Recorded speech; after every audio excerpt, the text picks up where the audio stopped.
Spare me the details. Sharpno, just do it. Quote, Lord Straxus spouts his favorite catchphrase, while the Cybertronian Decepticons build a device that would allow travel between Cybertron and Earth called the Space Bridge. The Autobots make a desperate attempt to stop them. Transformers, Volume 1, Issue 18. While driving through Columbia River Gorge, a young couple is surprised to find a huge suspension bridge in the middle of nowhere. Attempting to cross, they are shocked to discover that the bridge only extends halfway across the gorge. Screeching to a halt just before going over the edge, they suddenly witness a giant metal creature materialize in front of them and promptly explode. Not wanting to stick around to see what else might happen, they flee, casting a backward glance to see the bridge vanish into thin air. The space bridge is a form of interplanetary transport, allowing Transformers to move from one planet to another almost instantaneously, without the need for a spacecraft, via a shortcut through the extra-dimensional realm of transwarp space. Early models required machinery at both ends of the bridge to open a stable dimensional port, but later iterations of the technology consisted only of a generator at the departure point, which could open bridges to the desired location without the need of a receiver at the other end. This is the first test run of the Decepticons' new space bridge, and it is a failure. Meanwhile, several light years away, a large metallic sphere and two smaller orbs drift through the vast corridors of interstellar space. This is the planet Cybertron and its two moons, home to a race of powerful mechanical beings, the Transformers. For untold millennium, Cybertron has been torn apart by two warring factions, the notable Autobots and the evil Decepticons. The bridge rematerializes at its origin point, Cybertron. It is a space bridge designed by the kidnapped neuroscientist Spanner under orders from Lord Straxus to teleport troops to Earth and join the Decepticons there. Furious over the bridge's failure, Straxus shouts, "This piece of junk doesn't work. Look, the half the space bridge was teleported to Earth is returning." He shows little concern that one of his troopers has just blown up and sends another soldier to investigate, who meets the same explosive fate. Before more troops can be sacrificed, Sharpno contacts Spanner and identifies the problem, a malfunction in a fuel line on the archway that powers the teleportation process. Straxus snaps, "Spare me the details. Sharpno, just fix it." The space bridge is shut down for repairs. Observing from a nearby cliff, Blaster, who is sent to locate Spanner, takes note with interest. Soon he is collected by Powerglide and returned to Auto Base, where he reports on the operational space bridge. "Greeting, Commander Perceptor. I've located Spanner. Kind of. The Decepticons haven't found him yet, but I'll need more time to pinpoint his exact location before a rescue." Meanwhile, the space bridge is nearly operational. Unable to allocate further time and resources to search for Spanner, Perceptor drafts a plan to attack Darkmount and destroy the bridge. "Then we must destroy it immediately," he states. "A direct assault on the Decepticons is risky, but allowing the bridge to function is far riskier." Blaster, determined to save Spanner to atone for his failure to save Scrounge, who met a tragic fate last issue but delivered critical intel about the Decepticons' plan. Yet he reluctantly accepts the Perceptor is correct. "Understand this, Blaster," Perceptor asserts. "The Decepticons kidnapped Spanner to build a space bridge, allowing them to reach Earth and plunder it for Earth's resources. If that happens, we Autobots are doomed. We don't have time for a second rescue attempt. Our duty is to defeat the Decepticons, and that outweighs the life of any one Transformer. To ensure our success, I need your full commitment. Autobots, prepare to roll out." Meanwhile, back on planet Earth, at the Decepticons' head coal mine in Wyoming, Donnie Finkelberg is still broadcasting in his Robot Master role. Robot Master declares, "I am putting the government, the army, everyone on notice. Stay away from this coal mine, for my robot warriors are everywhere, disguised as cars, trucks, maybe even the fire hydrant down your street, and they all await my command to strike. You have been warned." Soundwave's newly built communication tower expands the reach of Finkelberg's transmission to span the continent. Finkelberg pressured into the role by Decepticons in Transformers issue 15 after being hired by the US government to pretend to be the Transformers human leader, complains about his working conditions as Ravage only brings him candy from a snack machine. Megatron's patient wears thin. Fortunately for Finkelberg, Megatron's attention is diverted by the return of Laserbeak and Buzzsaw from their mission. The Condors have found and returned with Starscream, Thundercracker, and Skywar, but Megatron's rival Shockwave is also with them. Shockwave remarks, "How typical of you, Megatron, to waste your energy on an emotional outburst, and even worse on a lowly human." The two commanders are poised for another duel. Megatron taunts, "After I blast you into a pile of atomic dust, Shockwave," while Shockwave retorts, "The probability of you damaging me is too small to measure, Megatron." However, they are interrupted by a transmission from Lord Straxus, picked up by Soundwave's communication tower. Lord Straxus states, "Greeting, fellow Decepticons.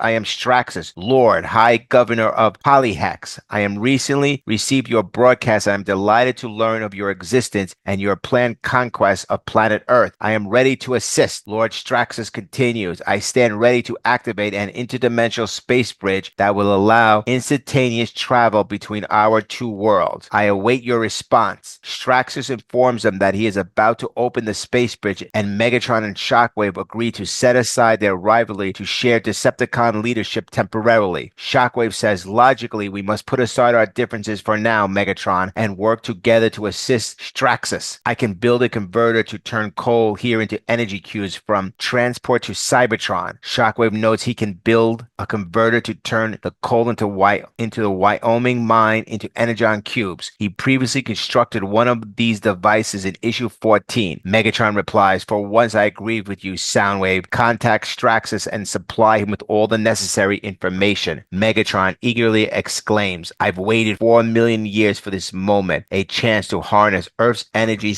resources to resupply Cybertron and turn it into the mightiest planet in the galaxy." Finkelberg overhears this and realizes he must find a way to warn the Autobots as the fate of Earth hangs in the balance. Later on Cybertron, or rather beneath Cybertron, the Autobots launch a two-pronged attack. Power Glide, Perceptor, Sea Spray, Cosmos, Beachcomber, and Warpath tunnel under Darkmount, while Blaster infiltrates from above to plant explosives. As they dig, Perceptor instructs, "We've been tunneling a long time, Beachcomber. How much longer will the ionic disintegrator hold out?" Beachcomber responds, "Long enough to get the job done, Perceptor. My studies of this area geology indicate we're very close to our goal." Blaster, positioned above, observes, "The space bridge looks operational. I should be getting the signal from Perceptor and his troops any moment. Once it comes, there'll be no turning back on our attack and no time to look for Spanner, much less rescue him." Atop of Darkmount, the Decepticons prepare to enter teleportation coordinates into the space bridge. Lord Straxus orders, "Spare me the details, Sharpnel. Just hurry. A new world awaits conquest." As the Autobots plant explosive, they establish an escape route with corkscrew and orbit drilling and exit. But as the Autobots surface, they're confronted by Decepticons who hold their high ground, vastly outnumbering them. Brave Autobots fight back, yet suddenly everyone's attention shifts when, without warning, Darkmount detonates. Darkmount crumbles as Straxus leaps from the fortress shouting, "Those responsible for this will pay with their lives, and I will collect the fee personally." As Lord Straxus escapes the collapsing Darkmount, he transforms into his massive flying cannon mode, searching the battlefield for his enemies. The explosion devastates the fortress, and most Decepticons, Straxus included, are drawn away from the bridge, eager to confront the Autobots. Blaster uses the explosion as a distraction to launch his own attack. Blasting his way through the remaining guards, he bounds onto the space bridge and begins placing fusion bombs to destroy it. He thinks most Decepticons have left the bridge to see what's happening at Darkmount. "With this handheld hub rocket, now is my chance to carry out the true purpose of the mission, destroy the bridge." As he works, a voice emanates from the bridge itself. Blaster mutters, "A few more of these fusion bombs in place and the bridge will soon be a memory." Then, to his horror, he realized that Spanner didn't just design the bridge, Spanner is the bridge. Spanner's voice urges him, "Please hurry, the Decepticons will be back soon." Blaster says in shock, You're Spanner. The Decepticons didn't just kidnap you to build the space bridge, they made you into it." Spanner responds, "Yes, and now it's up to you to stop them from ever using me by causing my destruction. The fates of two worlds depend on it." Blaster, conflicted, insists, "No, we've got to figure out a way to save you. This isn't your war. You've always been a transformer of peace. Spanner in agony replies, war is careless in the victims it chooses. It's too late for me. The pain is too great. I must revert to bridge mode. Hurry, Blaster protests. There must be another way, Spanner replies. Doing nothing, allowing me to live another moment in the obscene form is the worst thing you can do to me. Please grant me the one last favor. End it. Meanwhile, the battle rages on between the Decepticons and the Autobots. The Decepticons are attacking from the skies while the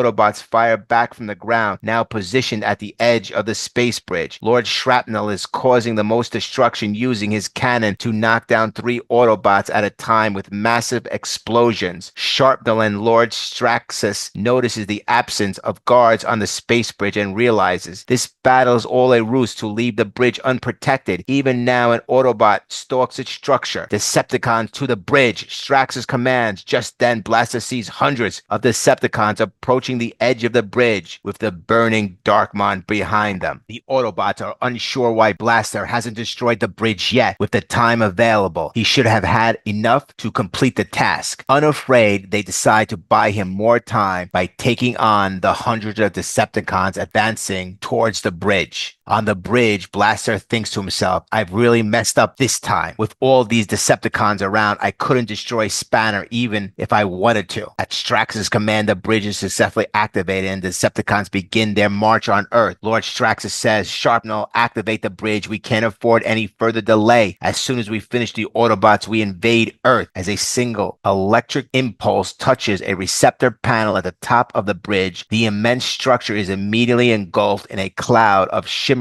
energy. Blaster does not understand what is going on. Everything looks strange as he sees one side of the planet Earth and the other side of Cybertron. He questions, could that be the planet Earth? As the Decepticons aim at Blaster, many are celebrating the passageway to Earth and their plan to drain all of its resources, while Blaster continues trying to stop them from crossing the bridge. Blaster notes that a Decepticon just disintegrated when he spun over the side. Another Decepticon shooting at Blaster says that the interdimensional space bridge crosses nothingness when activated. Nothing can survive its touch, but you won't have to worry about falling into it. I'll destroy you right here. More shots are fired with many blasts hitting the Earth on the other side of the bridge. Suddenly, a massive bridge from Cybertron to the planet Earth becomes quite noticeable. Perceptor's Autobots move in, engaging the Decepticons in battle on the bridge. The two sides clash between the two worlds, with warriors from both factions toppling over the edge and perishing in the interdimensional void below. Perceptor states, we have no choice but to fight. Autobots, I calculate our imminent demise if we allow this bridge to function, but the Autobots are outnumbered 2 to 1. The battle continues as warriors from both sides fall into interdimensional space, their exploding forms illuminating the unforgiving gloom that envelopes the bridge. Decepticons and Autobots shoot at each other, pushing and throwing one another off the bridge. It's a fierce battle on the space bridge. As Lord Straxus uses his cannon to wipe out many Autobots in groups, the Autobots' fuel is low and they have lost many comrades. As Lord Straxus says, you could have fuel coming out of your audio modules, Autobots. It still wouldn't be enough to save you from the mechanical might of Straxus. This proves to be the most powerful transformer on the battlefield. When Straxus shoots his cannon, he can knock out 5 to 7 Autobots at a time. As the Autobots find themselves pushed back to Earth's side of the bridge, Straxus swoops in and engages Blaster in battle. So you'll still function, Autobot. Lord Straxus says, you escaped my grasp once. I won't let that happen again. Straxus refers to the last issue where Blaster escaped the molten pit. As Lord Straxus continues, I'll pave the road to Earth with your steel skin, and then I'll finish off your friend. Blaster realizes that he's the last one who can stop Lord Straxus. Meanwhile, the poor police car that witnessed the bridge is on the bridge calling for reinforcements. The battle begins as Lord Straxus and Blaster fight as Lord Straxus swings his energy axe. Are your gears locked in fear? He taunts. You don't even attempt to defend yourself. Luckily for you, I care nothing for sport. You can't dodge me forever. Swing after swing, Blaster dodges. Lord Straxus screams out, die, Autobot. Finally, after a series of maneuvers, Lord Straxus strikes him with his energon axe. Blaster thinks to himself, I recognize that fuel line over there. It powers the teleportation archway. Lord Stasis taunts, you barely survived my attack when you had 2 good legs. With one, you have no chance. As Straxus swings and misses, he strikes strikes accidentally hits the teleportation line. Exploiting his knowledge of the bridge systems, Blaster strategically ducks, causing Straxus' axe swing to rupture the critical fuel line. Blaster says, "Spare me the details, Straxus." Now off balance, Straxus is kicked by Blaster. As the bridge destabilizes, Blaster kicks the Decepticon back through the Cybertron's side, his body exploding like his unfortunate warriors before him. Lord Straxus is burning from being destabilized by the bridge. Blaster nearly loses his balance, especially with his injured leg. Blaster says, "Woof, my leg's too weak, can't keep my balance." He teeters on the edge, almost falling into the void as he struggles to stay upright. Just then, Powerglide grabs Blaster as he starts to lose his footing again. Blaster says, "We have to get off the bridge. It's unstable with the archway fuel line cut. There are 7 new Autobots on Earth. The space bridge is unstable and there's no way to return to Cybertron. They're trapped on Earth, just as the Decepticons are trapped on Cybertron. Until the space bridge is repaired, the Autobots will search for their allies on Earth to inform them of the Decepticons' plan. Unable to cross back without facing the same fate, and with the unstable space bridge fading away around them, Blaster and his surviving Autobot teammates, Perceptor, Cosmos, Powerglide, Sea Spray, Warpath, and Beachcomber, are forced to disembark on the Earth side of the bridge, leaving them stranded on a strange new world. Next, Transformers Volume 1, Issue 19, Command Performances.